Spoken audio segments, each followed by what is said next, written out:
Hello, everybody, and welcome to Church at Home with Rachel for Wednesday, the 17th of December. Christmas is coming quickly. It's exciting, isn't it? Wearing my merry and bright ugly Christmas sweater here. This is the first year I've had one, so I'm wearing it a lot just to have fun. I wanted to talk to you today, especially in this Christmas coming up season, this Advent season, um, about about a couple of things: faith, hope, and love, which are huge in this season of Christmas coming. Um, Faith, hope, and love are things we talk about, we can pay lip service to, we believe in, as Christians, this is what we're supposed to be doing. This is who we are. But in this particular season, it seems that people are more in tune with that, maybe more open to hearing that message. And so I'd like to share with you a devotion from Bear Grylls' Soul Fuel called The Three Sisters. We all face times when faith feels hard to find. When troubles line up in front of us, it can seem like trusting God is crazy, and love and kindness get us nowhere. And as for hope, well, we hope things will improve soon, but that's about it. But faith, hope, and love form the three great theological virtues, and hope is a lot stronger than we might think. As Raniero Cantalamessa wrote, these great virtues of faith, hope, and love are like three sisters. Two of them are grown, and the other is a small child. They go forward together hand in hand with a child hope in the middle. Looking at them, it would seem that the bigger ones are pulling the child, but it is the other way around. It is the little girl who is pulling the two bigger ones. It is hope that pulls faith and love. Without hope, everything would stop. So never underestimate the power of hope, however small that hope feels. Sometimes in survival, in life, and in faith, an ember is all we need. In His great mercy, He has given us new birth into a living hope through the resurrection of Jesus Christ from the dead. Whatever you're facing, you are not alone. Let whatever small bit of hope you can find inside lead you on. Ask for God's presence and put your hand into His. Faith and love will flow from that. Remember, Christ beside us, Christ within us, Christ to win us. I love that devotion. I also love that last sign: Christ beside us, Christ within us, Christ to win us. It comes from, well, I don't know if it's come from for specifically for Bear Grylls, why he used it, but the St. Patrick's breastplate. It's a beautiful hymn that has 6 verses, and it's a bit weird because the first 4 verses have the same tune. The fifth verse goes into this weird thing, in which those Christ beside us, Christ within us, Christ will win us, things like that are there. And then it comes back in the 6th verse to the original tune. It is one of my favorite hymns, right up there, second only to Eternal Father, Strong to Save.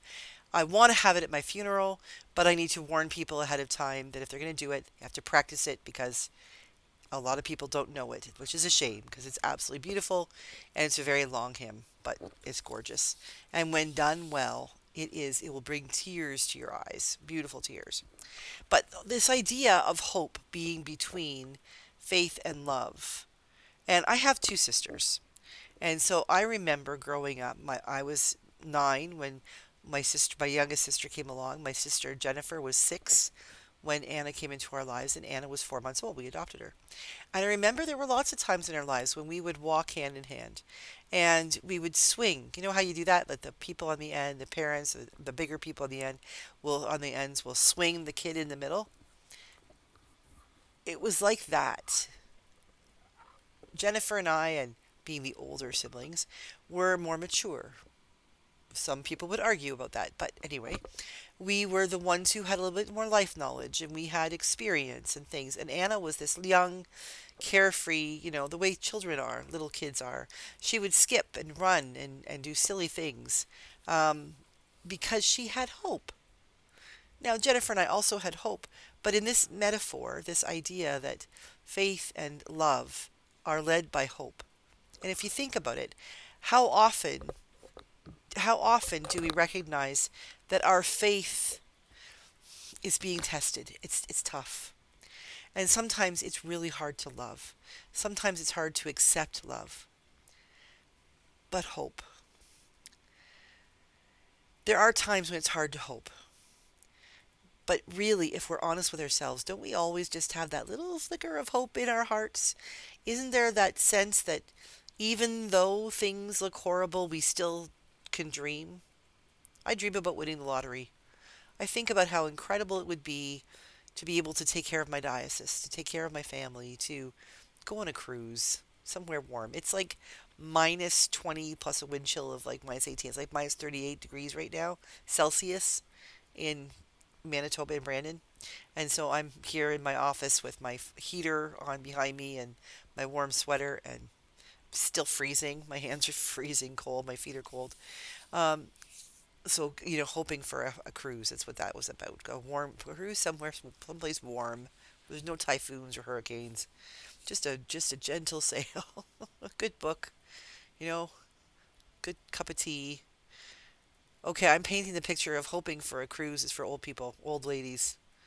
Anyway, you know what I mean. There's that moment when you sit there and think, well, okay, so somebody won that lottery, and I haven't checked my ticket yet. It could be me. And you dream for a little bit, that little bit of hope, that belief that something might happen. I had a great deal of hope. When I was a young person, I never dated. Rob was the only person I've ever dated. And I was 32 before I even met him. And I was like faith and love, those two things were, God and I were struggling with that because I had faith that God would take care of me, and I didn't have faith that God would necessarily lead me to someone who would love me. And I had all this love to give and no one to give it to. And that was an angry piece for me, but I always had hope. I was always sort of aware that somewhere out there might be that person. And I was very fortunate because God kept me in places and circumstances where I just focused on, for the most part. Friday night, Saturday nights were pretty lonely, but for the most part, I kept busy focusing on hope. Often that hope was for other people. What could I do to help? People, homeless youth in Stratford where I lived, or what could I do about assisting for helping the creation of a home for young people, for young women who were pregnant and had no place to be, things like that. Hope was what kept me going forward, even when it looked like the faith and the love parts were kind of hanging back a little bit. Hope never died in my heart, and that's totally because of the Holy Spirit. But the idea being that hope was that thing that kept telling me, even when your faith is struggling and even when you aren't feeling the love, keep moving forward. Keep that momentum going. Help me. I'll plow ahead for you, kind of like a snow plow. You've got faith on this side and love on this side and hope right there in the middle, pushing through, moving through that snow, getting through the barriers so that as everything opens up, then it's available, that we're available to experience the faith and the love.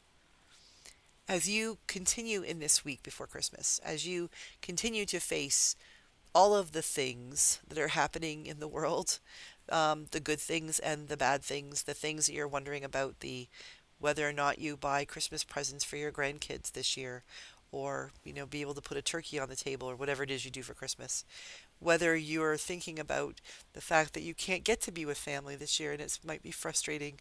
If you're worried about the climate or the things that are happening in the world around you, your church community, keep hope right there. Light a candle and allow that candle. And it's sort of a challenge for you to wait until Sunday night, the 21st. And when you get there, in the darkest night, in the shortest day, the longest night, in the dark, turn all the lights off and get your lighter out or strike a match and light a candle and watch what happens to darkness. Think of that candle as hope. That hope that just flickers for a second and it just lights up the area, but then as that candle, as that the wick gets taller and the oxygen hits it and it's able to glow, watch what happens to the darkness. It dissipates, it disappears. If that is hope, inviting you to have faith and love, and then add two more candles and see what happens to the room. It doesn't take much. It just takes a flicker for that one candle, that little bit of hope, to open the door, to open your heart, to open your mind to faith and love. And that's what it's all about. And if you can hang on to that bit of hope and that you can recognize the faith and love that you have, then you can offer that to someone else as well. Because I guarantee you, your world is not so small that there isn't someone in it who doesn't need a little bit of faith, hope, and love right now. So as you prepare for Christmas, as you continue to live through this season of Advent, allow yourself to both recognize hope and then go and be hope for someone else. God bless you. I'll see you again tomorrow for Church to Home with Rachel.